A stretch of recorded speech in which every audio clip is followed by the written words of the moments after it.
अब हम आ गए हैं 5.3 एक्सरसाइज में। ठीक है, ये लास्ट एक्सरसाइज है आपकी इस चैप्टर की। इसमें से भी आप कुछ इंपॉर्टेंट क्वेश्चंस हैं जो एग्जाम पॉइंट ऑफ व्यू से भी इंपॉर्टेंट है। ठीक है, जो मोस्टली आते रहते हैं एग्जाम्स में, उन पे ज़्यादा फोकस करेंगे हम। ठीक है, बाकी छोटे बड़े क्वेश्चंस तो यार आप खुद भी कर सकते हो, फॉर्मूला बेस्ड जो है। तो देखो, सबसे पहले इसमें ये बेसिक सा क्वेश्चन है। इसमें आपको सीरीज गिवन है। ठीक है, 7 10 1/2 14 84 डॉट डॉट 84, और आपको पता करना है या फिर you have to find the sum of the entire series. Okay, तो सबसे पहले तो सम का फॉर्मूला मैंने यहाँ पे लिख रखा है n/2 2a n-1t। मैं दोबारा लिख देती हूँ। सम होता है आपका n टर्म का सम होता है n/2 2a प्लस n-1d। ठीक है, अब इस इक्वेशन में सबसे पहले आपका ये सबसे फर्स्ट काम होना चाहिए कि जो जो भी इसमें गिवन है वो सबसे पहले लिख लो। तो यार a क्या है, इसमें 7 है, d क्या है second term minus first term, तो 10 21/2 माइनस 7, तो ये आपके पास आ जाएगा d is equal to 21 minus 14/2, d आ जाएगा आपके पास 7/2। ठीक है, तो we have a, we have d। Can we put the value of, हमको ये तो फाइंड करना है सम। ठीक है, a हमारे पास है, हमारे पास d है, बट हमारे पास n नहीं है, so we have to find the n first. ठीक है, तो अब n कैसे फाइंड करेंगे? पूरे चैप्टर में फॉर्मूले ही बेसिकली दो हैं। ठीक है, एक तो आपका ये रहा an is equal to a plus n-1d, और एक ये रहा आपका सम का फॉर्मूला। n फाइंड करना है, तो यार इस फॉर्मूले से a है, d आ गया, ये लास्ट टर्म है, इसको क्या बोलेंगे, a n ही तो है ये। तो अगर इन सारी चीजों को वहां पे रख दो, हमारे पास मेरे पास a n है, ये रहा a है, बिल्कुल है, d है, बिल्कुल है, कि यहाँ से n की वैल्यू आ जाएगी डेफिनेटली। ठीक है, यहाँ से हमारे पास n की वैल्यू आ जाएगी, उस n की वैल्यू को हम इसमें पुट कर देंगे। ठीक है, तो हमारे पास सम भी आ जाएगा। ओके, तो ये फाइंड करते हैं। चलो, a n कितना गिवन है आपके पास 84 इज इक्वल टू a आपके पास है 7, पुट कर दिया, प्लस n-1d है आपके पास 7/2, और इस पूरी इक्वेशन को ट्रांसफर करके सॉल्व करोगे तो आपके पास n आएगा 23। ठीक है, कोई दिक्कत नहीं है, आप सॉल्व करके देख लेना, आपको सॉल्व करना तो आता है वो। ठीक है, बच्चों वाले कैलकुलेशन से। अब वो 23 हम यहाँ पे पुट कर देते हैं। चलो, as 23 is equals to 23/2 2a means 2 into 7 plus n 23 minus 1 d 7/2।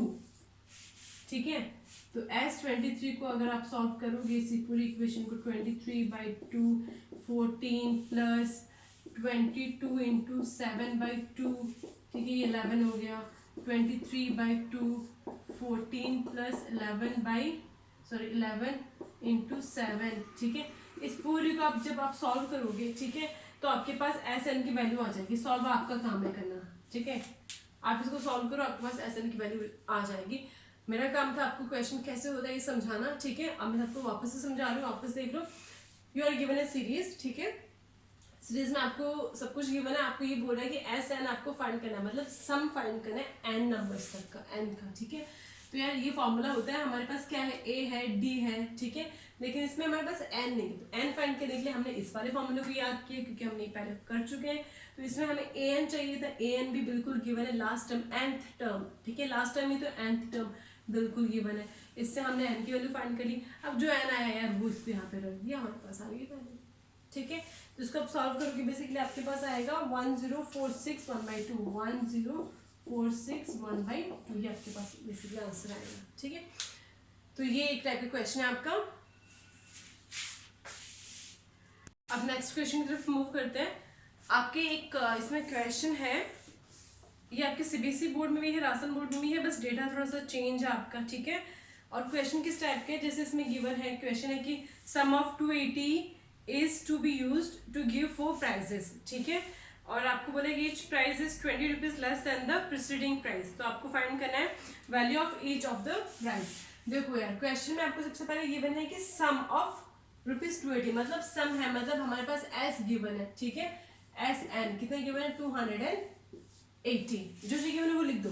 फिर आपको क्वेश्चन में बताया गया है कि ऑफ 4 प्राइसेस, मतलब 4 टर्म्स, एन कितना आपके पास 4, तो मतलब ये एस कितना हो जाएगा, एस 4 इज इक्वल टू 280 हो जाएगा। क्योंकि n 4 है तो यहाँ पे मैंने 4 रख दिया, ठीक है, ये हो गया, बात खत्म, ये n हमारे पास आ गया। अब आपसे बोल रहे हैं कि एच प्राइस इज 20 लेस, मतलब अगर ये कोई first second third fourth 4 price है, तो अगर ये जितने भी प्राइस है ये से 20 लेस है, ठीक है, तो डिफरेंस कितना है इसका 20, तो डी कितना हो गया आपका 20, ठीक है, बिल्कुल हो गया 20।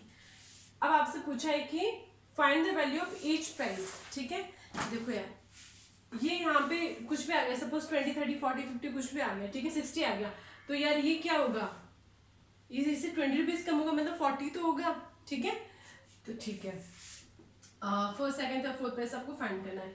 तो आपको क्वेश्चन में गिवन है सम, मतलब हम सम का फॉर्मूला लगाते हैं, S4 इज इक्वल्स टू 4/2, क्योंकि n/2 होता है 2a, हमें a नहीं पता, प्लस n हमें पता है कितना है 4, क्योंकि यहाँ पे 4 है, 4 - 1, और d भी हमें पता है, क्यों d कितना है, d 20 है, क्योंकि ये बोल रहा है ना हर एक प्राइस कितना होगा 20-20 रुपए का हर प्राइस में डिफरेंस है, ठीक है, और S4 भी हमें पता है कितना गिवन है, S4 280, तो देखो ये 280 इज इक्वल्स टू, ये 4/2 2 हो गया, 2a प्लस 3 इंटू 6, ये कितना जो 60 हो गया, ये 2 से डिवाइड हो जाएगा, 140 is equals to 2a plus 60, ये 60 माइनस हो जाएगा, आ जाएगा आपका 80 इज इक्वल्स टू 2a, और a आपके पास आ जाएगा 40, ठीक है, तो a 40 का क्या मतलब है, a के फर्स्ट मतलब फर्स्ट प्राइस कितना आपका 40 है आपका, ठीक है, मतलब फर्स्ट प्राइस नहीं है, फोर्थ प्राइस होगा, ठीक है, प्रीसीडिंग वाला इसमें, इसका मतलब नेक्स्ट प्राइस कितना हो जाएगा, 20 का डिफरेंस है, 20 ऐड कर दो 60 हो जाएगा, फिर उसके बाद वाला प्राइस कितना हो जाएगा 80, और उसके बाद वाला प्राइस कितना हो जाएगा 100, मतलब ये क्या फर्स्ट, यार ओबवियस सी बात है ना, 100 वाले फर्स्ट प्राइस होगा, 40 रुपीज तो फर्स्ट प्राइस होने से ही गया, ठीक है, सोचना नहीं है, तो ये आपका सेकंड प्राइस है, थर्ड प्राइस है, फोर्थ, इसको आप ऐसे लिख सकते हो 100 80 60 और 40, तो ये फर्स्ट हो गया, सेकंड थर्ड फोर्थ, सब में 20 का डिफरेंस है, अगर सम करोगे 100 100 200 280 टोटल प्राइस आपका आ गया, ठीक है, तो इस क्वेश्चन में ये क्वेश्चन, एक क्वेश्चन तो आपकी राजस्थान बोर्ड में, और 2 क्वेश्चन ऐसे कुछ सीबीएसई में दे रखे हैं आपके, उसमें बस प्राइस मनी आपका किसमें 700 है, किसमें क्या है, इसमें 4 प्राइस थे, उसमें 7 प्राइस दे रखे हैं, ठीक है, और डिफरेंस दे रखा है, तो यार वही बात है, अगर n 7 है तो यहाँ पे 7 पुट कर दो, कोई दिक्कत नहीं है, ठीक है, और टोटल 7, अगर सम 700 है तो यहाँ पे 700 पुट कर दो, सॉल्व ऐसे होगा, a आएगा, और जो भी a आएगा उसमें अगर आप ऐड करोगे तो आपके पास आगे के आगे प्राइस आते जाएंगे, ठीक है। टाइप की क्वेश्चन है जिसमें आपको सीरीज गिवन है, ठीक है, और आपको बोल रखा है कि the sum is 636 and you have to find the number of terms into this, ठीक है, तो इसे हमने क्वेश्चन किया था, उसमें क्या था, उसमें लास्ट आपको एक लास्ट टर्म भी दी हुई थी, nth टर्म गिवन थी, ठीक है, इसमें लेकिन ऐसा कुछ नहीं है, इसमें आपको सीरीज गिवन है डॉट डॉट डॉट आगे, और आपको सम गिवन है कितना है 636 and you have to find the total terms n, ठीक है, तो कुछ भी नहीं है, आपको बस बात वही है कि सम का फॉर्मूला क्या होता है, Sn is to n/2 2a plus n - 1 d, ठीक है, तो यहाँ से देखो यार a क्या हो जाएगा 9, d क्या हो जाएगा 17 - 9, ये आपका आ जाएगा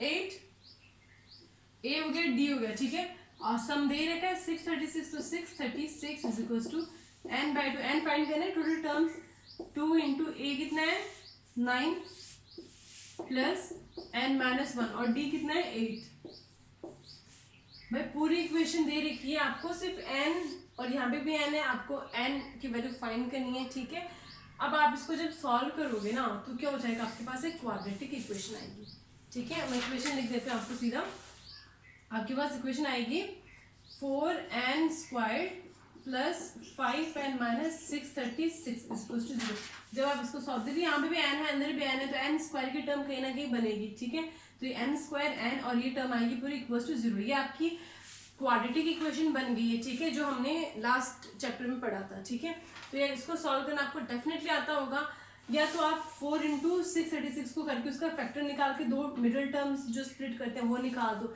या फिर आपको वो निकालने में भी जोर आ रहा है तो भाई श्रीधर आचार्य जी है ही, उनका फॉर्मूला यूज कर लो, -b plus minus √b² - 4ac/2 2a। अब यार ये पूरी आप ये a रहा, ये आपका b रहा, ये आपका c रहा, ठीक है। आप इसमें वैल्यूज पुट करोगे, आपके पास दो वैल्यूज आएंगी, ठीक है। उन दोनों में से एक वैल्यू ही आपका आंसर होगा, क्योंकि n जो होता है वो मैंने कहा था आपको एक पॉजिटिव इंटीजर होता है, ठीक है।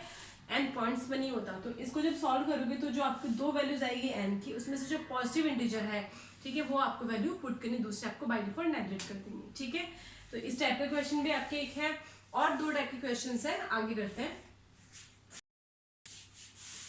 ये आपका नेक्स्ट क्वेश्चन है, राइटिंग पे मत जाना, ठीक है, राइटिंग मेरी ऐसी है। मैं आपको क्वेश्चन रीड करके बता देती हूँ, ठीक है, आप ज्यादा समझ जाओगे अच्छे से। आप इसको नेगलेक्ट कर दो, ठीक है, जो मैं बोल रहा हूँ आप वो सुन लो। इसमें मैंने डायरेक्टली लिख दिया है क्वेश्चन को, ठीक है, मेरी लैंग्वेज में, आप बुक की लैंग्वेज में सुनो। Find the sum of 51 term, find the sum of 51 terms. 51 terms का मतलब क्या है, इसे साफ साफ ही बोल दिया है। टर्म्स कितनी है, n 51 है, सबसे पहले बात ही खत्म होगी, ठीक है।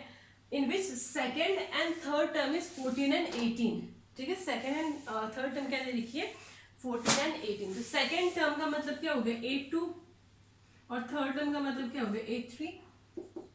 A2 कितना दे रखा है, 14, और A3 कितना दे रखा है, 18। अब आपको फाइंड क्या करना है, फाइंड द सम फाइंड करना है। सम का फॉर्मूला क्या होता है, ये रहा लिखा हुआ ऊपर, एस एन इक्वल्स टू क्या होता है, n कितना है, 51 दे रखा है, चलो सीधा लिख देते हैं, क्यों टेंशन है फालतू की। 51 अपॉन 2, 2a प्लस 51 माइनस 1 और d, ठीक है। अब हमारे पास क्या है, क्या नहीं है, क्या फाइंड करना है, ये देखो भाई। क्वेश्चन में ये दोनों चीजें गिवन है, a नहीं है हमारे पास d भी नहीं है, दोनों फाइंड करने हैं, यहाँ से फाइंड होंगे। याद करो ये हमें लास्ट एक्सरसाइज में किए थे। सेकेंड टर्म nth टर्म क्या होता है, an is equal to a plus n minus 1d। Second term यहाँ पे 2 रखेंगे, a प्लस क्या हो जाएगा, 2 माइनस 1d, क्या लिख सकते हैं इसको, a plus d। Second term मतलब a क्या है, n2 है, n2 पुट किया, a प्लस 2 माइनस 1d, ठीक है, ये आ गया। अब थर्ड टर्म मतलब क्या करना है, a3 पुट करना है, is equal to a plus 3 minus 1d, तो क्या हो जाएगा, a प्लस 2d। ये कितना हो गया आपका, a प्लस 2d। अब a प्लस d कितना है, 14 है, और a प्लस 2d कितना है, 18 है। मतलब हमारे पास दो इक्वेशन आ गई, इनको सॉल्व करते हैं।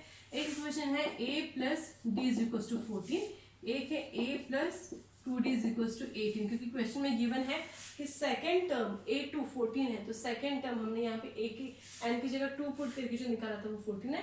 थर्ड टर्म मतलब a3, तो a प्लस 3 माइनस 1d कितना 18 है, तो देखो 18 पुट कर दिया। सॉल्व करते हैं, माइनस माइनस और माइनस, साइन चेंज करिए, ये हो गया कैंसिल। कितना बचा, minus d is equal to -4, तो d कितना आ गया भाई, 4 आ गया, और d की वैल्यू आप यहाँ पे 4 पुट करोगे तो 4 माइनस हो जाएगा, a आ जाएगा, शायद दिख नहीं रहा होगा आपको नीचे, मैं इस तरफ लिख देती हूँ। d आपके पास आ गया है 4 और a आपके पास आ गया है 10 ही आएगा आपका d, ठीक है। a आ गया 10 और d आ गया 4। अब यार ये क्वेश्चन आपके पास था ही, यहाँ से आपकी a की वैल्यू ये रही, ये आपकी रही d की वैल्यू, कोई दिक्कत है? अब तो सॉल्व कर सकते हो ना, आपको 51/2 2a सारी वैल्यूज रख दो, और आप इसको जब सॉल्व करके इसका आंसर निकालोगे तो आंसर आपका बड़ा सा आएगा 5610, ठीक है। मैंने सॉल्व कर लिया है, और अब आपको इसको सॉल्व करना है, ठीक है। एग्जाम आप ही को देनी है ना, मुझे तो नहीं देनी है, 10 की एग्जाम मैं तो दे चुकी हूँ, ठीक है। आपको देनी है, तो कैलकुलेशंस करना आपको सीखना है, ठीक है। मैं वापस से एक्सप्लेन कर देती हूँ। क्वेश्चन गिवन है कि find the 51st term, find the sum of 51 terms where second and third term आपको ये बना है। 51 टर्म्स, इसका मतलब क्या है, n 51 है, बहुत अच्छी बात है। सम फाइंड करना है, सम का ये फॉर्मूला होता है, n की जगह 51 दे रखा है, हमने 51 पुट कर दिया, बात खत्म। लेकिन हमारे पास a भी नहीं है, यहाँ पे d भी नहीं है, लेकिन क्वेश्चन में और भी चीज दे रखी है। इसने बोला कि सेकंड टर्म मतलब a2, इसको a2, और थर्ड टर्म मतलब a3, ये 18 है, ये 14 है, तो यार an क्या होता है, a plus n minus 1d, तो a2 क्या हो जाएगा, a प्लस 2 माइनस 1d, तो क्या हो जाएगा a प्लस d। 14 था, सेकेंड टर्म लिख दिया। थर्ड टर्म आपका बोला a प्लस 3 माइनस 1d, तो a प्लस 2d कितना था 18। सॉल्व करोगे तो आपके पास d की वैल्यू आ जाएगी 4, a की वैल्यू आ जाएगी 10, दोनों को आप इसमें पुट करोगे तो आपके पास आपका आंसर आ जाएगा 5610, ठीक है। तो यार आप ये करके देखना, इसके अलावा आपके बेसिकली क्वेश्चंस यही हैं, ठीक है। हाँ, सीबीएसई बोर्ड में एक काफ़ी मतलब क्वेश्चन दे रखे जिसमें एक किसी मतलब 10 एक क्वेश्चन दे रखे जिसमें किसी में ए की वैल्यू है ए डी एन गिवन है, किसी में एस एन डी और ए गिवन है, किसी में ए एन, ऐसे अलग अलग गिवन है। तो आपको क्या करना है उसमें बेसिकली सम फाइंड करना है, ठीक है। तो या फिर किसी में nth टर्म फाइंड करें तो आप वो कर सकते हो। इसमें सिर्फ दो ही फॉर्मूले, एक तो ये फॉर्मूला है, एक ये फॉर्मूला, इसके अलावा तो कोई फॉर्मूला ही नहीं है, ठीक है। वो जो दो और लिखवाए थे वो इन्हीं से डराइव्ड है, ठीक है, उनकी टेंशन लेने की जरूरत है नहीं आपको। आपको ये दो नहीं आता, आप कोई भी क्वेश्चन कर सकते हो, ठीक है। तो अब यार करके देखना क्वेश्चन, ठीक है, सॉल्व करना। और अगर आपको नहीं समझ में आता है आप मुझे टेक्स्ट कर सकते हो। अगर आपके पास मेरा नंबर नहीं है तो मेरे चैनल पे मेरी मेल आईडी भी गिवन है, आप उस पर मुझे मेल भी कर सकते हो। So till then take care, bye bye, see you.